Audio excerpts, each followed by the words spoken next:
Next session from YMTM and Konsepsi. Please welcome.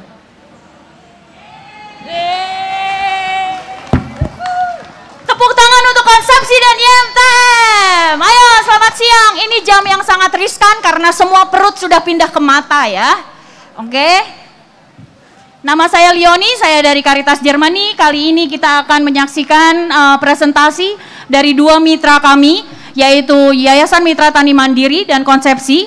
Yayasan Mitra Tani Mandiri memiliki proyek Desa Tangguh Bencana di Timur Tengah Utara, sedangkan Konsepsi melakukan hal yang mirip juga, Desa Tangguh Bencana di Pulau Lombok, di 4 kabupaten di Pulau Lombok.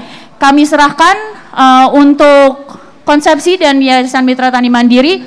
Sudah siap ya presentasinya? Mas, punten.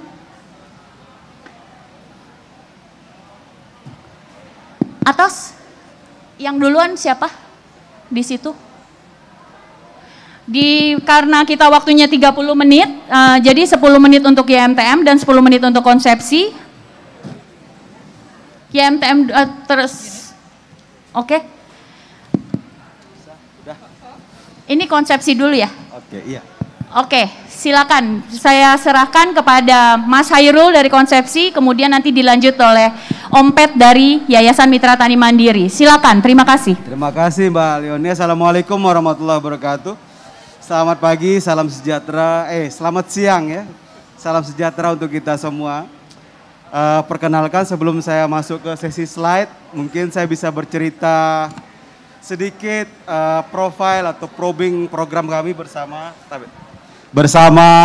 Caritas Germany. Jadi pasca bencana Lombok, gempa bumi Lombok 2018, praktis ya akhir 2019 itu kami mendiskusikan hal yang mungkin menjadi kebutuhan kita bersama pasca gempa bersama Caritas Jerman. Bahwa fakta di Provinsi NTB itu Bapak Ibu, desa Pantai Aman dari Kementerian Perikanan, ya, apalagi dari Kementerian Sosial, Kampung Siaga Bencana, itu sesungguhnya ini menjadi tantangan kita bersama, tidak hanya Konsepsi. Dan saya setuju tadi dari dari UNDP tadi sesi, bahwa Destana ini bukan satu project, tapi satu perspektif gitu ya, mainstreaming yang silahkan masing-masing desa mengimplementasi sesuai dengan kearifan dan strategi kebijakannya masing-masing. Saya kira itu kami dari ini, nanti mungkin bisa kita buka sesi diskusi. Terima kasih. Silakan langsung dengan Om Pet. Oke, baik, selamat siang. Saya Petrus dari Yayasan Mitra Tani Mandiri. Ini satu NGO lokal di NTT, khususnya di Pulau Timor, tepatnya di Kabupaten Timor Tengah Utara. Ya, saya kira pengalaman kami hampir mirip dengan teman-teman dari Konsepsi Lombok tadi menceritakan. Tapi mungkin dari segi pendekatan, teman-teman pada pendekatan kawasan, kemudian kami dari Yayasan Mitra Tani Mandiri lebih pada pendekatan desa, di mana kami memperkuat forum PRB di tingkat desa. Sebenarnya saya kira prosesnya hampir mirip dengan teman-teman yang tadi dari Konsepsi sampaikan, bahwa kami sudah kurang lebih 3 tahun, ya hampir 3 tahun dari 2019 kami berproses dan kami mengimplementasikan pembelajaran ini di 7 desa, tersebar di 4 kecamatan. Kemudian dari proses pembelajaran ini kami fokus bagaimana memperkuat kelembagaan forum PRB desa ini, sehingga mereka bisa berperan menjadi mitra kerja pemerintah desa untuk menangani isu-isu yang terkait dengan bencana. Kemudian pertanyaannya, apakah setelah forum ini terbentuk, kemudian mereka hanya merespon kalau terjadi bencana?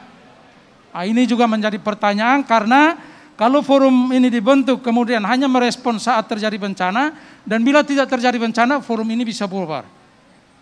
Ini kemudian berdasarkan pengalaman kami melihat bagaimana persoalan sebenarnya yang terjadi di desa. Kalau pengalaman kami di Yayasan Mitra Tani Mandiri, khususnya di Pulau Timor, ini mungkin agak kita dengar agak bertolak belakang karena di sana dalam waktu-waktu tertentu itu ada persoalan kekeringan. Kemudian dalam waktu-waktu tertentu persoalannya adalah banjir, longsor. Nah, ini sebenarnya dua persoalan yang agak bertolak belakang, tetapi dampaknya adalah bagi mereka, terutama mata pencarian mereka utama di sana adalah di sektor pertanian. Nah, kalau terjadi kekeringan, hal yang mereka rasakan dampaknya adalah mereka kesulitan air bersih, baik untuk pertanian bahkan untuk air minum sendiri. Nah, ini menjadi tantangan tersendiri. Kemudian kalau pada saat terjadi pada musim hujan, itu terjadi banjir, longsor, ini juga menyebabkan lahan-lahan mereka bisa terbawa longsor. Ini juga berdampak pada gagal panen. Nah, dengan persoalan ini kemudian forum ini berpikir bagaimana bisa mereka berperan untuk menjembatani persoalan masyarakat ini, kemudian ini bisa menjadi persoalan di tingkat desa yang mereka angkat melalui forum-forum perencanaan di tingkat desa.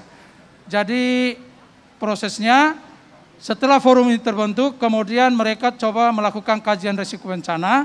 Dokumen ini mereka gunakan untuk bagaimana menyusun perencanaan terkait kebencanaan di tingkat desa, termasuk bagaimana adaptasi di tingkat desa. Perencanaan-perencanaan ini kemudian mereka coba perjuangkan melalui proses perencanaan di tingkat desa, yaitu mulai dari Mustus, Musdes, dan ini bisa diakomodir di RPJMdes. RPJMdes kemudian juga diakomodir dalam RKPDes sebagai media untuk bagaimana ini bisa didanai untuk keberlanjutan ke depan. Karena kehadiran MTM, begitu kami masuk awal, kami selalu menekankan bahwa MTM ini tidak mungkin akan tetap berada di sini. Kami hanya sebagai NGO lokal, mungkin 1-2 tahun kami pasti ke tempat lain. Nah, ini bagaimana peran masyarakat sendiri untuk bisa melanjutkan, dan kekuatannya pemiliknya adalah pemerintah desa. Nah, dengan proses ini kemudian ya mungkin cerita singkat, walaupun kami dalam program ini sudah misalnya kemarin bulan Desember berakhir, tetapi dalam monitoring kami mereka masih tetap melanjutkan karena apa yang mereka hasilkan di dokumen rencana perencanaan terkait dengan kebencanaan ini masuk dalam RKPDes di desa masing-masing. Saya kira itu pengalaman menarik. Kemudian terkait dengan kekeringan, ini selain melakukan konservasi di lahan-lahan yang kritis, tapi pengalaman kami adalah bagaimana forum ini mendorong masyarakat dengan pemerintah desa, mereka melakukan konservasi